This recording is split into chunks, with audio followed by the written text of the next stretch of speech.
Okay, what do you think of your basketball team? To be determined. I mean, I think that when you look at it, I think you sit back and you analyze everything. To me, it's a wait and see, because I think a lot of the questions that were there last season are there this season, and that is from a construction of the roster standpoint. I do think that the bench appears to be better, right? With Schroeder and McDaniels, So you don't and think Schroeder will obviously Chris start? Boucher. No, I think Scotty Barnes will start at the point guard. Okay. That's just my. As the I ball mean, I don't handler, know. as the initiator, as the ball handler. Yeah, I don't know that Yeah. Schroeder will start. I don't know. I mean, we'll wait and see. And this is the thing. I don't know if Jonesy agrees with that. They really want the basketball in Scotty's hands, and I've said this a ton. People keep last year kept on saying, "Oh, point guard depth, point guard depth." When you're thinking about positionless basketball and the way that the league is going and the way the league has been played, Scotty can handle a point. Sure. The question is, and let's not forget that Pascal Siakam statistically just had the best season in the history of Toronto Raptor player. It didn't mean that he became all NBA, but I think that he was an all-star. I think that when you look at the roster, here, what are the questions? Gary Trent Jr. did opt in, so there's a contract question there. OG Anunoby, there's a contract question there, and he also wants a larger role. And Pascal Siakam, there's a contract question there. You may have eliminated one contract question in Fred VanVleet, but essentially you've added another one in OG. So you have those three. That was still the discussion last year, right? Pascal and getting all NBA and the Supermax. And I think a lot of those questions will still be there. And let's see how the team starts. I think how the team starts may determine, which direction they decide to go. And that's just my initial thought here on, August the 17th. No, I would say I would agree, Matt. And I think the two kind of intervening variables, because a lot of the same questions are there. The fact that there is a new coach, which means there will be a new system. But the two big variables to me, intervening variables to me, are the expectations and what price is put on the development. Like those are the two things to me, because you got a new coach who, development's been something that they've wanted to stress, and he's going to address that. And then what are the expectations? I mean, you think a couple of years ago after Tampa, they had the 4th pick in the draft, and they went from the lottery to a 5 seed. Like, why? They played well, they came together, but I don't think anybody was expecting a lot from them. But and the Tampa, the Tampa year should be expunged from the record book for the Raptors. I think they should just. Well, it can't be because because of Scotty Barnes, because otherwise you don't have Scotty. No, my point is I don't think there should. I think we should just forget talking about what happened in Tampa. Yeah, I look at. I don't disagree. That was, I've said this. Raptors were never able. I've said it on, this podcast. The Raptors were never allowed to bask in the glow of the title. Right. And you put together 2 consecutive seasons the way they were lined up to do in 2020, even without Kawhi. And you know what, we could be talking something completely different here. All that being said, to Jonesy's point, what are the expectations? We'll find out in training camp. Yeah. Right. We'll get a better idea training camp. The other piece to this, from the quote unquote development piece, the Raptors, I think through those 3 seasons, I think more so than anything, what was hindered was the development. But I think some of that's out of your control based upon the fact that you didn't have proximity to the G League. And then because, in Mississauga, the 905, going back and forth. And then let's also remember too, and I had this conversations with veterans on the team last year who totally embraced that aspect of the climb to where they were as players. And that was this, that, hey, we're going to use the G League 905 in order to get better, part of the development. And here's a big question. Were the younger players on the team that had that at their disposal this past year, did they embrace that role? Did they embrace that develop? Did they embrace the development? Well, it doesn't sound like And it. who are we talking about? Who are we talking about from a development standpoint?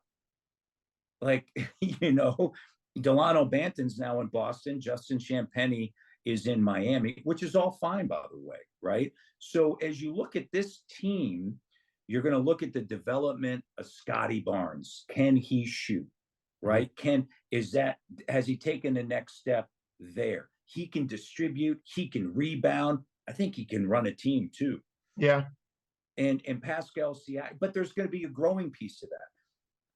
Yeah. The Raptors have done not a good job, but an unbelievable job developing players and players getting better under them. Of course, there's always hit and misses and stuff, but three-point shooting is a part of that as well. You add Grady Dick, that's important. They need a little bit more three-point shooting.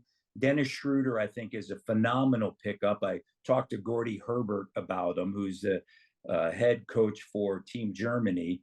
And Gordy Herbert from Penticton, BC, I might add. Yes. Yeah, he is. I used to watch Gordy Herbert play basketball. Kidding me? Matt makes a point about the development, and this is something we've always talked about. People say, well, no free agents come to Toronto. Well, let's get this right. Free agents go to like 2 or 3 places. No free agents go to Denver. No free agents go to Milwaukee. That might change in Denver, though, Paul. That might change. It might. Winning helps. What those two guys, what Jokic and Murray did in Denver in the spring, may change the attitude, just like it has in hockey in Edmonton. Yeah, it might, John. But I mean, I would say this: Bruce Bowen won his championship, and he was a free agent, and he left Denver and went and took the money. So, I mean, to the point about the free agents, the development. Money talks. Yeah, the development's the other side. And we've always said that in Toronto. If we're not going to get free agents, let's at least develop our own guys. Then they become valuable, and you can trade up. And to Matt's point, I think the Raptors have done a great job with development because it's had to be a point of emphasis. It's had to be a point of focus. Yeah, and so here's where where is this team? This team has one player remaining from the 2019 championship run that was integral to that run. That's Pascal. And that is Pascal Siakam. That's it. Right. That's it. And I think that people kind of forget, so there is a transition here happening. There is a transition here happening. And last year was a year that had a ton of questions. And last year was a disappointment in many ways. Yeah. But I think that some of those questions are still there. And ultimately, by changing and bringing in Darko and an entire new staff, does that kind of reignite things? And maybe it does. I'm sure they're hoping that it certainly does. And, so I think the big thing's going to be how the progression in year 3 of Scotty, right? Because ball in his hands, you can look at last season and people can say, hey, it was a down year, whatever. And do you look at that as a growth year? He's 21 years of age. He's been rookie of the year. And I've said this before, the greatest thing about the NBA is that there's only one guarantee. That's it. And that's the money. And that's a great thing. Everything else, though, isn't. Winning, titles, all NBAs, all stars, individual awards, all those things, right? And look at James Harden. He has had all the individual success that one could have, but yet from a team standpoint, he's been to one NBA Finals as a sixth player with the Oklahoma City Thunder, and he has made it to conference finals. So the point of that is, if Scottie does take this step forward, that I think everybody believes skill set wise, right? His ability to pass, involve others, and all of that. If he can add some shooting to that, that really now elevates this team. And you can't forget about what happened in the first round of the playoffs against Philadelphia with him, right? And then not having him available. Yeah. And I think that's why everybody thinking about this past season got so like, yeah, this is going to be amazing, right? And then Otto Porter goes down. And I'll also say this, who's also important in this development piece is Precious Achiuwa.